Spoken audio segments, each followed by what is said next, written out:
जय हिंद दोस्तों। स्वागत है 23 जुलाई के करंट अफेयर्स में। आज जानते हैं कि 23 जुलाई के महत्वपूर्ण करंट अफेयर्स कौन कौन है जो एग्जाम के पॉइंट ऑफ व्यू से इम्पोर्टेंस है। चलिए स्टार्ट करते हैं कि भारत बना WTO मत्स्य पालन समझौता का 123वां देश। मतलब जो वर्ल्ड ट्रेड ऑर्गेनाइजेशन का फिशरीज सब्सिडीज एग्रीमेंट को जो मंजूरी दे दी है। मतलब जो WTO वर्ल्ड ट्रेड ऑर्गेनाइजेशन जो है ना, एक प्रोग्राम चलाती है जिसके तहत क्या होता है ना कि जो समुद्र में अवैध मछली को जो पकड़ना, समुद्र की संसाधन को अवैध तरीके से उपयोग करना, इन सब पर रोक लगाने के लिए WTO एक प्रोग्राम चलाती है जिसका नाम है फिशरीज सब्सिडीज एग्रीमेंट। इसी के तहत भारत जो है ना 123वां सदस्य बना है। इससे पहले भी भारत के अलावा 122 देश WTO का फिशरीज सब्सिडीज एग्रीमेंट का सदस्य है एंड भारत 123वां बना है हाल ही में। देखो एंड पूछेगा एग्जाम में स्टैटिक जीके ना कि WTO जो है ना वर्ल्ड ट्रेड ऑर्गेनाइजेशन, इसका मुख्यालय कहाँ है तो जिनेवा जो स्विट्जरलैंड में पड़ता है। एंड नेक्स्ट क्या है कि शब्दलोक भाषा संग्रहालय का उद्घाटन हुआ है। इसे म्यूजियम टाइप का जो होता है ना, शब्द द म्यूजियम ऑफ लैंग्वेज, इसका नाम क्या है शब्दलोक। हाल ही में केंद्रीय गृह मंत्री अमित शाह ने कोलकाता में भारत के पहले इमर्सिव भाषा संग्रहालय शब्दलोक का उद्घाटन किया है। यह संग्रहालय भारत की भाषाओं, बोलियों और उनकी विविधता को दर्शाता है। स्थान कहाँ है? कोलकाता और पश्चिम बंगाल, कोलकाता के पश्चिम बंगाल में। एंड नेक्स्ट क्या है ना कि सेमीकॉन 2.0 मिशन की मंजूरी मिला है। ये क्या है? कैबिनेट ने भारत में सेमीकंडक्टर इकोसिस्टम और मोबाइल मैन्युफैक्चरिंग को बढ़ाने के लिए मेगा बजट की मंजूरी दी है। इसका बजट कितना है? कुल स्वीकृत बजट कितना है तो 1.27 लाख करोड़ जो है ना सेमीकॉन मिशन 2.0 का बजट है 1.27 लाख करोड़। एंड नेक्स्ट देखते हैं क्या है कि भारत की पहली डेंगू वैक्सीन क्वेडेंगा को मंजूरी मिला है। जो वायरस जनित जो रोग होता है ना, डेंगू मच्छर काटने से फैलता है, जिसके कारण भारत में एक वैक्सीन की मंजूरी मिला है। इसका नाम क्या है? क्वेडेंगा। इसका व्यवसाय करना मतलब जो बाजार में बेच सकता है, व्यवसाय कर सकता है इस वैक्सीन को, इसके लिए मंजूरी मिला है। भारतीय नियामक प्राधिकरण ने देश की पहली डेंगू वैक्सीन क्वेडेंगा के व्यावसायिक उपयोग की मंजूरी दी है। मतलब अब जो है ना ये वैक्सीन को सरकार बेच भी सकती है। यह डेंगू रोग की रोकथाम में महत्वपूर्ण भूमिका निभाएगी। वैक्सीन का क्या नाम है तो क्वेडेंगा। ये कल भी बताए थे, आज भी बताएं, इसलिए किया है। यह है बहुत ही इंपॉर्टेंट है एग्जाम के पॉइंट ऑफ व्यू से। एंड नेक्स्ट देखते हैं क्या है, मध्य प्रदेश में नया सेमीकंडक्टर पैकेजिंग प्लांट खुला है।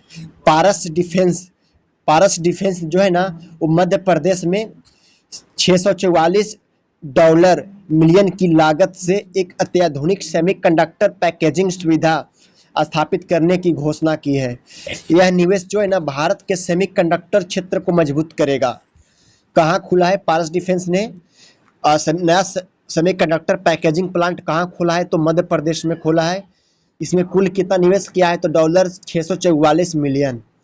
एंड नेक्स्ट देखते हैं कि आईना की शेयर बाजार और रुपया रिकॉर्ड निचले स्तर पर। खैर ये एग्जाम में नहीं पूछेगा। एंड नेक्स्ट देखते हैं क्या है कि भारत टेक्स 2026 का समापन। जो भारत टेक्सटाइल 2026 है ना, textile fashion and sustainability theme था। नई दिल्ली के भारत मंडपम में आयोजित विश्व वैश्विक कपड़ा उद्योग का सबसे बड़ा आयोजन भारत टेक्स 2026 सफलतापूर्वक संपन्न हुआ है। ये पूछेगा कि कहाँ आयोजन हुआ था तो नई दिल्ली में, नई दिल्ली के भारत मंडपम में, जहाँ AI का भी सम्मेलन हुआ था। एंड इसमें क्या हुआ था? निवेश, नवाचार और सतत विकास पर चर्चा हुई है। एंड नेक्स्ट देखते हैं क्या है ना कि जगन्नाथ मंदिर को ट्रेडमार्क अधिकार मिला है।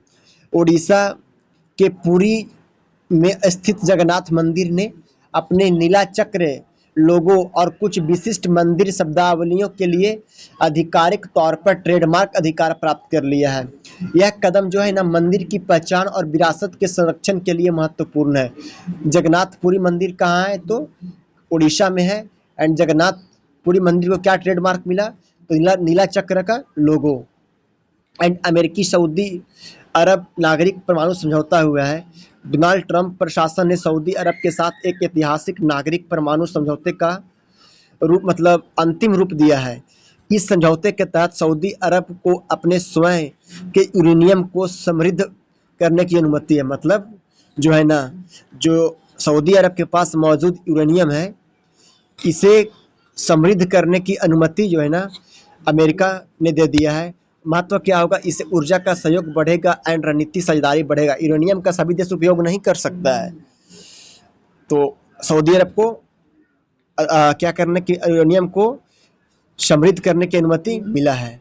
एंड नेक्स्ट देखते हैं क्या है, थोड़ा एमसीक्यू कर लेते हैं कि भारत डब्ल्यूटीओ के मत्स्य पालन समझौते का समर्थन करने वाला कौन सा सदस्य बना? तो 123वां।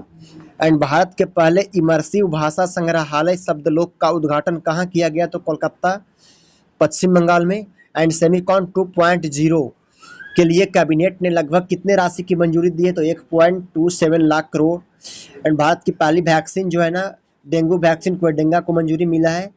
एंड पुरी के जगन्नाथ मंदिर को किस चीज़ के लिए ट्रेडमार्क अधिकार प्राप्त हुआ है? तो नीला चक्र के लोगों और कुछ विशिष्ट मंदिर शब्दावलियों के लिए। खैर कल से जो है ना एमसीक्यू में आंसर नहीं रखेंगे, आप ही को चूज करना पड़ेगा किस में आंसर कौन होगा। खैर कोई बात नहीं। एंड ये थोड़ा देख लो क्विक रिवीजन के लिए कि डब्ल्यूटीओ मत्स्य पालन समझौता जो है ना भारत 123वां सदस्य बना है। शब्दलोक भारत पहला भाषा संग्रहालय कोलकाता में खुला म्यूजियम, शब्दलोक नाम है। एंड सेमिकॉन 2.0 जो है ना इसका बजट 1.27 लाख करोड़ है। पहला डेंगू वैक्सीन कोडेंगा को मंजूरी मिला है। एंड पारस डिफेंस ने मध्य प्रदेश में सेमीकंडक्टर प्लांट लगाया है। एंड जगन्नाथ मंदिर को नीला चक्र लोगों का ट्रेडमार्क मिला है, जगन्नाथ मंदिर को। तो आज के लिए इतना ही रखते हैं। जय हिंद।